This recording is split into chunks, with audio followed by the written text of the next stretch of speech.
Assalamualaikum warahmatullahi wabarakatuh. Kembali lagi di channel Sejarah Nusantara. Nah sahabatku semuanya, kali ini channel Sejarah Nusantara akan membahas tentang Soekarno, Aidit, Nasution, dan Soeharto. Tahu akan adanya pergerakan G30S sampai tengah malam saat bertemunya akhir hari Kamis tanggal 30 September dan awal hari Jumat tanggal 1 Oktober tahun 1965.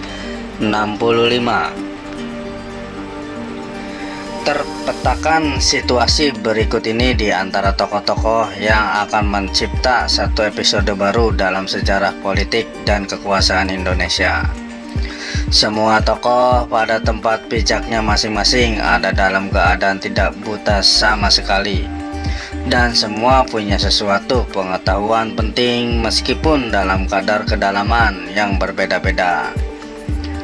Terkait dengan apa yang akan terjadi kemudian, tak berapa lama lagi beberapa di antara mereka terlibat dalam rangkaian perbuatan yang menimbulkan tanda tanya, sekaligus menempatkan mereka dalam posisi tertuduh dalam sejarah sebagai orang-orang yang menciptakan suatu tragedi. Saudara Soekarno, Presiden Republik Indonesia, memiliki bekal pengetahuan tentang akan adanya satu gerakan dari sekelompok perwira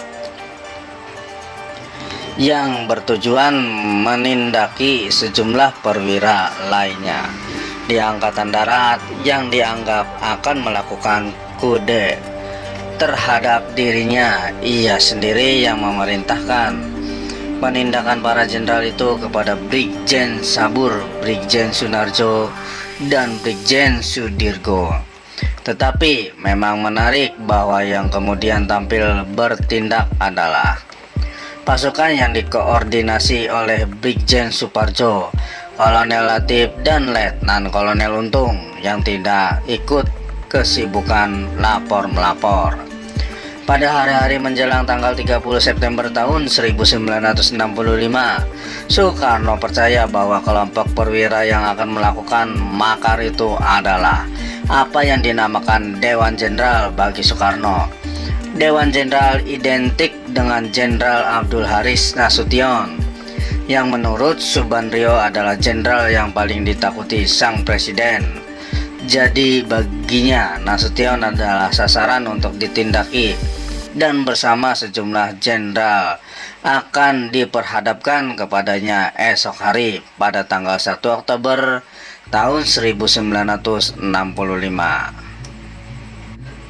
Ada kemungkinan Soekarno tidak terlalu menyadari bahwa Letnan Jenderal Ahmad Yani menjadi salah satu sasaran gerakan, karena untuk Yani Soekarno sudah punya solusi tersendiri. Keberatan Soekarno terhadap Yani hanyalah bahwa salah satu jenderal kesayangannya ini seringkali dianggapnya terlalu berpengaruh oleh Jenderal Nasution, bahwa akan terjadi pembunuhan kemungkinan besar adalah di luar keinginan Soekarno. Menurut Laksamana Madya Laut Purnawirawan Mursalin Daeng Mamangun, Soekarno pada hakikatnya tidak tahan melihat darah mengalir. Mursalin tidak yakin bila suatu perintah pembunuhan bisa keluar dari mulut Soekarno. Artinya bisa ditafsirkan bahwa ungkapan-ungkapan tentang pertumpahan darah di antara sesama saudara, kalau perlu demi perjuangan, lebih cenderung sebagai ungkapan romantik belaka dari Soekarno mengenai revolusi. Tapi jangankan Soekarno, bagi Brigjen Suparjo dan Kolonel Latif pun pembunuhan itu di luar dugaan perintah yang menyebabkan darah mengalir berasal dari Letnan Kolonel Untung kepada Letnan Satudul Arif, yang kemudian memperkuatnya lagi ke bawah sebagai pilihan utama Letnan Jenderal Ahmad Yani. pada tanggal 30 September malam itu sadar betul tentang adanya satu rencana penculikan terhadap sejumlah jenderal. Sesuai laporan intelijen yang dengan gencar masuk padanya, namun ia tak tahu secara definitif kapan itu akan terjadi. Memang menjadi tanda tanya Kenapa ia menyuruh pulang satuan Muhammad Parah yang malam itu justru merupakan perkuatan pengawalan rumahnya. Agaknya ia menganggap pengawalan reguler yang ada sudah cukup memadai. Selain bahwa ia pun sudah mengetahui tindak tanduk Komandan CPM Brigjen Sudirgo. Di hari-hari terakhir siang itu, Letnan Jenderal Ahmad Yani pulang dengan riang dan cerah dari kantornya seperti yang dituturkan putra-putrinya. Sorenya ia tetap melakukan kegiatan olahraga golfnya, dan malamnya ia menerima laporan Pangdam Brawijaya Basuki Rahmat serta perwira dari Korps Polisi Militer serta telepon dari Brigjen Sugandi. Sepanjang yang terlihat tak ada yang perlu dikhawatirkannya, dan ia percaya bahwa pengaturan keamanan dalam beberapa hari terakhir telah diatur dengan baik. Setidaknya ia menerima laporan bahwa semuanya telah diatur. Sikap gembiranya pada siang hari tak bisa diabaikan. Pasti ada penyebabnya, dan itu terkait dengan berita baik terkait rencana pertemuannya esok pagi dengan Presiden, bahwa ia mungkin saja akan diganti sebagai Menteri Pangan. Ditegur keras, namun sebaliknya ia akan naik ke suatu posisi lebih tinggi. Walaupun posisi baru itu tidak punya nilai komando dan akses kepada pasukan, ada yang menyampaikan demikian padanya hari itu, yang dikatakan bersumber dari Presiden Soekarno sendiri. Dipa Nusantara Aidit, Ketua Komite Sentral PKI, mengetahui adanya rencana gerakan internal Angkatan Darat. Ia siap untuk memetik keuntungan dari gerakan itu, tapi ia bukanlah di garis pertama persoalan maupun perencanaan. Kendali bukan pada tangannya, itu menjadi tugas biro khusus di bawah Syam Kamaruzaman, yang diketahuinya ikut berperan untuk mendorong gerakan internal tersebut. Tapi ia tidak punya kontak khusus dan langsung baik dengan Letnan Kolonel Untung, Brigjen Suparjo, Kolonel Latif maupun Mayor Sujono. Dan tampaknya Syam tidak memberi gambaran detail kecuali rumus didahului atau mendahului. Dalam rangka mendahului sepanjang informasi dari Syam, kebetulan ada perwira yang tidak puas dan akan melakukan gerakan internal. Walaupun kelompok Dewan Jenderal ID lalu menganggapnya sebagai satu jalan keluar tanpa perlu mengotori tangan sendiri. Secara langsung, rival dalam pergulatan kekuasaan di sekitar Soekarno bisa ditundukkan melalui pergantian pimpinan oleh Soekarno.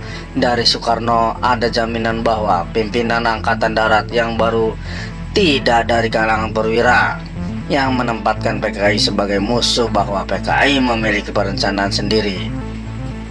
Betul, tetapi bukan pada tanggal 30 September tahun 1965 itu Aidit punya perencanaan lebih lanjut bagi partainya dalam kerangka kekuasaan politik dalam bentuk dan cara yang lain. Maka partai tidak disiapkan untuk momentum tanggal 30 September, melainkan untuk sesuatu yang lebih bersifat jangka panjang.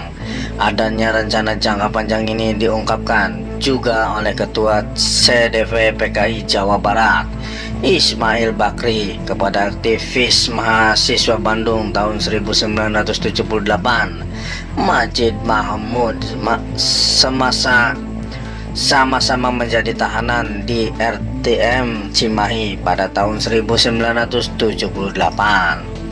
Ia juga menyebutkan bahwa sayap Moskow dalam PKI sebenarnya punya rencana sendiri lewat perjuangan politik, bukan dengan kekerasan bersenjata. Jenderal Abdul Haris Nasution meskipun mengaku tidak ada firasat apa-apa menjelang tanggal 30 September, namun juga cukup memahami situasi dan dalam kedudukannya. Sebagai Menko Kasab telah mendapat laporan intelijen yang cukup, ia menyadari cepat atau lambat ada sesuatu yang akan terjadi, meskipun mungkin ia tidak tahu persis bahwa peristiwa akan mengambil waktu pada tanggal 30 September tahun 1965.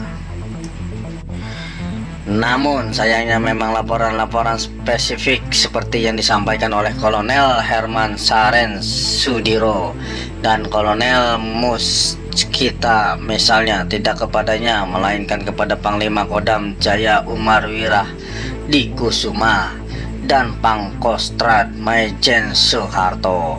Sebagai salah satu sasaran, ia sudah cukup punya prediksi, kecuali kepastian waktu penjagaan di rumahnya ada pada tingkat standar memadai, termasuk dengan adanya Letnan Pierre Tendean, meskipun juga punya titik lemah, yakni fakta bahwa pengawal itu berasal dari Brigif 1 yang ada di bawah komando Kolonel Latif, yang kemudian hari diketahui justru terlibat dalam gerakan pada tanggal 30 September tahun 1965 itu. Tetapi terlepas dari itu, penggunaan pasukan Cakrabirawa memang suatu hal yang agak di luar dugaan dan punya dampak kejutan dan amat taktis. Laksamana Madya Udara Omar Dhani pada dasarnya juga memperoleh informasi yang cukup mengenai beberapa bagian dari peristiwa yang akan terjadi. Ia memahami seluruh persoalan sebagai satu proses internal Angkatan Darat untuk menindaki apa yang disebutkan sebagai jenderal-jenderal kontra-revolusioner yang tergabung dalam Dewan Jenderal Omar Dhani.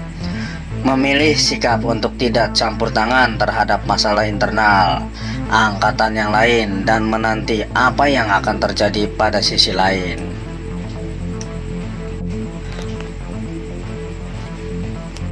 Ada faktor subjektif yang terkait dengan rivalitas antar angkatan kala itu.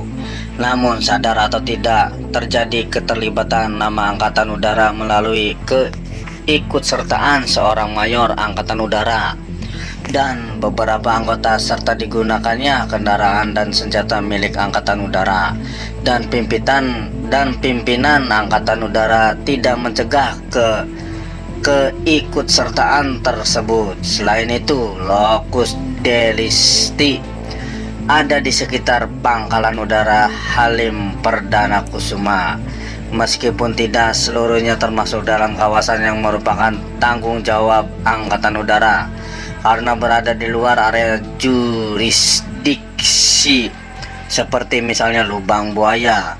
Bagaimana caranya memahami posisi Mayor Jenderal Soeharto dalam rangkaian peristiwa? Soeharto adalah orang yang menampung begitu banyak informasi dan petunjuk tentang akan terjadinya suatu gerakan yang ditujukan kepada jenderal-jenderal koleganya yang merupakan perwira teras Angkatan Darat, dan informasi-informasi itu justru datang dari dua calon pelaku gerakan, yakni Letnan Kolonel Untung dan Kolonel Latif.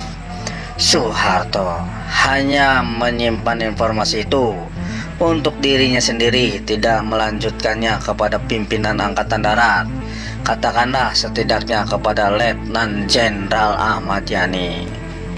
Dengan informasi yang cukup detail itu, Soeharto dengan mudah membaca situasi dan tampil dengan gerakan pembersihan. Keberhasilan dari gerakan pembersihan yang dilakukannya kelak membawa dirinya masuk ke dalam jenjang kekuasaan yang luar biasa. Sikap dan perilaku Soeharto dalam peristiwa ini dalam hal tertentu memang bisa cukup mengherankan, maka bukanlah sesuatu yang luar biasa bila pasca momentum ada analisa yang menempatkan Soeharto sebagai salah satu tertuduh dalam rangkaian peristiwa sebagaimana sikap dan perilaku janggal yang juga diperlihatkan baik Soekarno maupun Dipenus. Santara Aidit pun telah menempatkan mereka masing-masing dalam posisi-posisi sebagai tertuduh. Sekian dan terima kasih. Salam Bhinneka Tunggal Ika. Wassalamualaikum.